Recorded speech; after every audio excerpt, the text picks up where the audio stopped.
Da Nang surprised me. From the vibrant beach, to the serenity of Lady Buddha, to the dramatic caves of a marble mountain, this was more than a sightseeing trip. It became a journey of reflection. I am a second-act strategist. A few years ago, I realized my days were starting to blur. Same routine, same responsibilities, and in the quiet, a question kept coming back. Is this it? So I started to rebuild on purpose, not with motivation, but with strategy. This channel is for people in their 40s, 50s, and beyond who want a practical reset, more energy, more income, more confidence, and more meaning.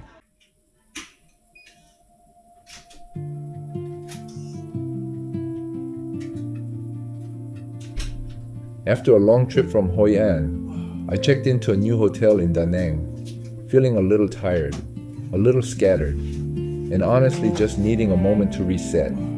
Sometimes travel feels exciting every second. Other times, the first thing you feel is your body asking you to slow down, to put your bags down, to lie back for a moment, and just breathe. That was how Da Nang began for me.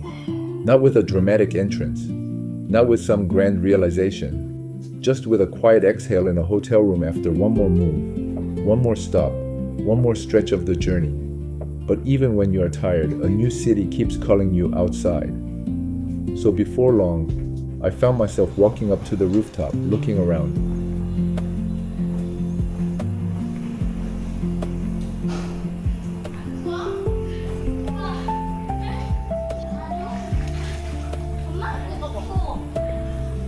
Trying to get a feel for where I was. The pool was up there, the sun was out. I could hear Korean families talking nearby, children enjoying the water, parents watching over them. And from the rooftop, I could see the city opening up. That was one of my first impressions of Da Nang. It felt open, bright, relaxed, and already a little international. Then I made my way toward the beach.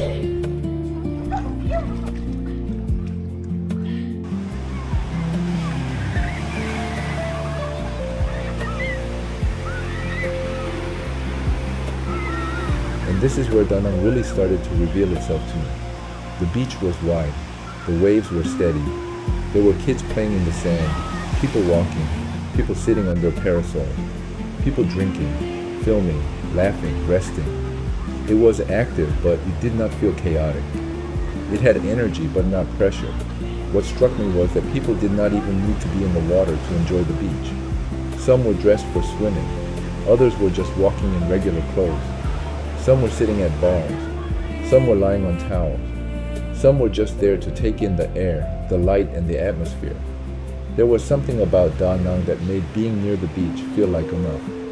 And maybe that is a part of its appeal.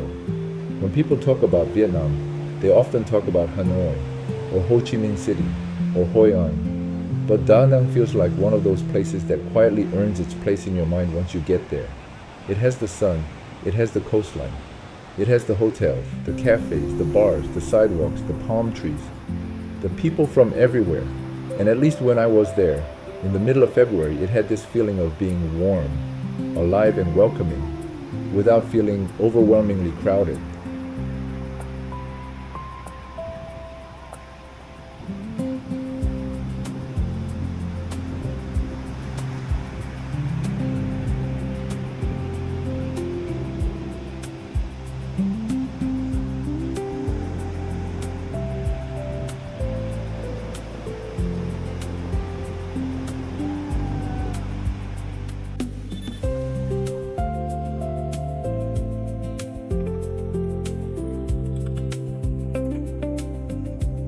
Walking along the beach and then along the sidewalk, I started to understand why people say this is a good place for foreigners, for travelers, maybe even for digital nomads.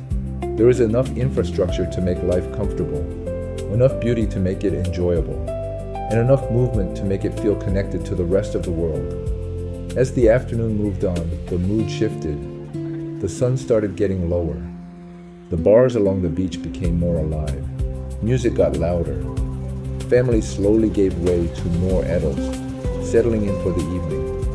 The whole beachside atmosphere started transitioning from daytime leisure into nightlife. I stopped at one of the beach bars, sat down, had a drink, listened to the music, and just watched the place come alive. That is one of the pleasures of travel that I think gets underrated. Not just seeing famous places, not just checking boxes, but sitting in one place long enough to feel the mood change. To watch a place move from late afternoon into evening, to see how the light changes, how the crowd changes, how the energy shifts. A place tells you different things depending on the hour. And Da Nang at night had its own personality. Later, walking the beach again, the scene was different. There were fewer people out on the sand. The hotels were lit up. The shoreline was darker, but still alive. The reflections of light on the water gave the whole place a softer, more cinematic feeling. It was quieter, but not empty.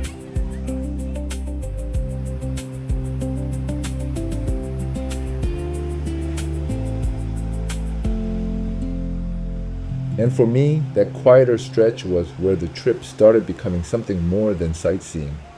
Because travel, at least for me, is never just about the place. It is also about what the place allows you to notice, about what becomes clearer when you step outside your routine, about what rises to the surface when you are moving, observing, and not completely occupied by the usual demands of life. The next morning, I came back early and tried to capture the sunrise. The sky was not perfectly clear. There were clouds, a little overcast. But that is the thing about mornings like that. You do not need perfection for them to be beautiful. When the light starts breaking through the clouds, even a muted sunrise has something to say. It reminds you that not every meaningful moment arrives in a dramatic way. Sometimes it is subtle.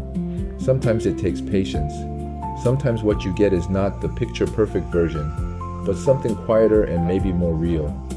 Later, I visited Linh Ung Pagoda, the place many people know for the Lady Buddha statue. That place had a completely different energy from the beach. The beach felt social, lively, and open. The pagoda felt spacious, calm, and protective. Set high above the coastline, looking out over the water, the whole place gave me the sense that it was built not just to be visited, but to watch over something. The Lady Buddha itself has that effect. Tall, white, still facing the sea. It does feel less like a monument and more like a presence. And whether you are religious or not, places like that can still affect you. Not because you suddenly understand everything, but because the scale, the silence, the height, the view, the wind, the chanting, all of it creates a kind of atmosphere that slows your thoughts down. Walking around the grounds, I noticed ponds, statues, old trees, smaller shrines, flowers, and then of course the monkeys. The monkeys changed the mood instantly. Up until then, the place had felt serene and almost solemn. Jumping down on that stuff. Must be tasty. Then suddenly there is a monkey stealing a mango from someone's bag and making a clean escape with absolute confidence. And that is part of what makes travel memorable too. A place is never just one thing. It can be spiritual and funny, serene and chaotic, beautiful and mischievous. Wow, you brave. You can be standing in a place meant for reflection, and then find yourself laughing because a monkey just turned into a street thief. Oh, what are you taking? Moments like that stay with you.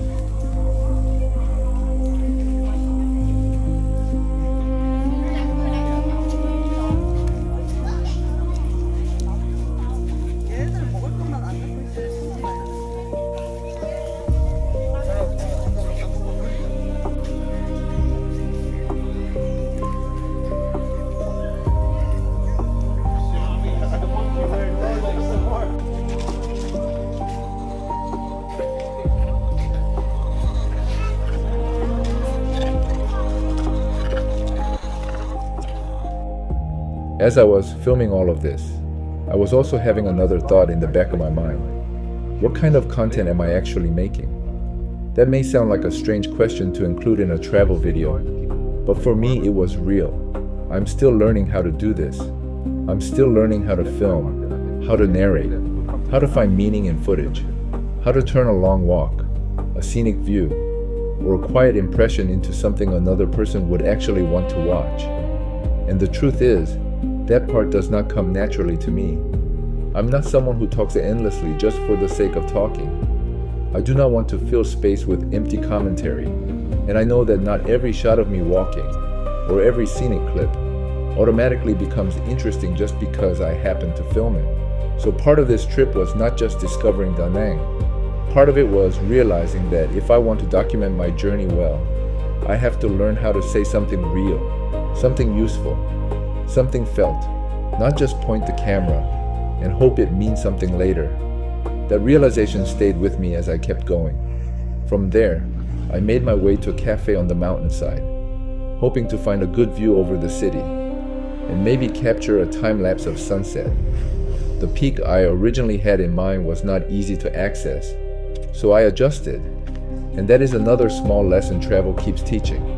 Sometimes the original plan does not work, so you stop forcing it. You find the next good option. You work with what is available. And sometimes that ends up being enough. At the cafe, looking out over Da Nang, watching time move across the landscape, I had that familiar travel feeling again. That mixture of calm and thought, of distance and perspective. Time lapses always do something to me. They compress a movement. They make you notice time itself, cloud shifting, light changing, people moving, everything carrying on. And when you are already in a reflective state, a view like that can make you think not just about where you are, but about where you are in your own life.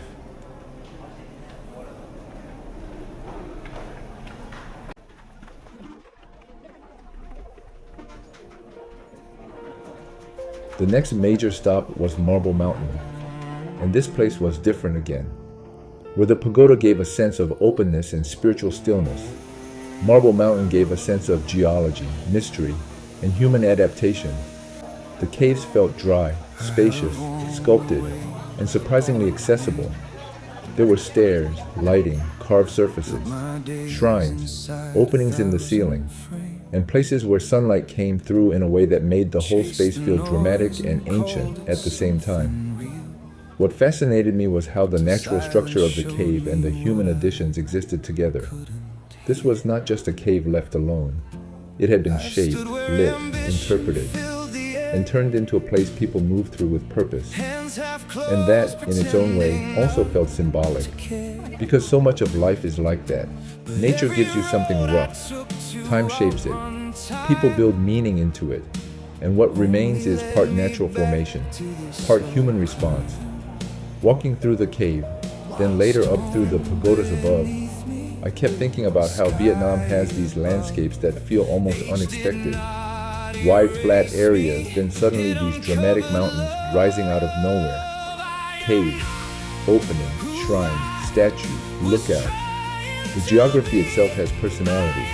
And when you travel through places like this, you are reminded that there is still so much in the world that does not fit neatly into the categories you are used to. That matters, especially in a second act. Because one of the dangers in life is becoming too fixed, too certain that you already know what matters, what is possible, or what is worth paying attention to. Travel disrupts that. It interrupts habit. It loosens certainty. It puts new images, new rhythms, and new questions in front of you. And I think that is part of what this trip was doing for me. Not solving my life, not handing me answers, but making space. Space to observe, space to think, space to notice what still moves me, what still interests me, what still feels alive.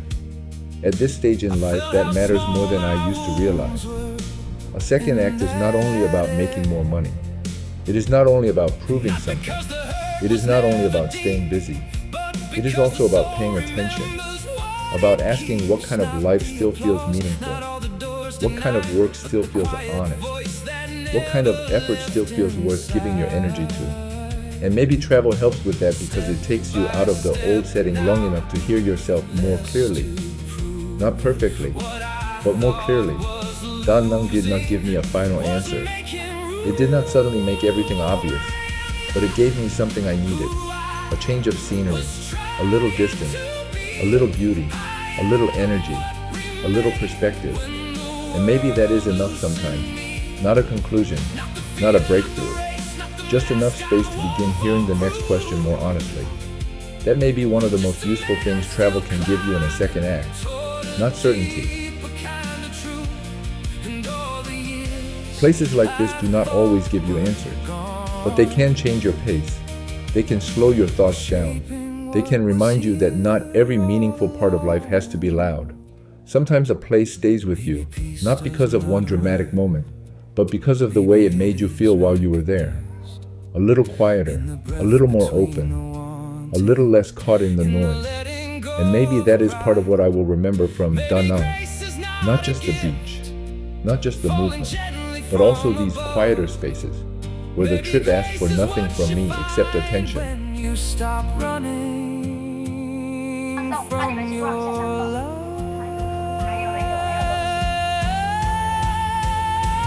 I am not who I was trying to be. I am what remained when the world loosened me. Not the fear, not the race, not the mask I wore for proof. Just a man still climbing toward a deeper kind of truth. And if the road grows steep again, I will not mistake that for the end. Because the climb did not break me down, it gave me back the solid ground.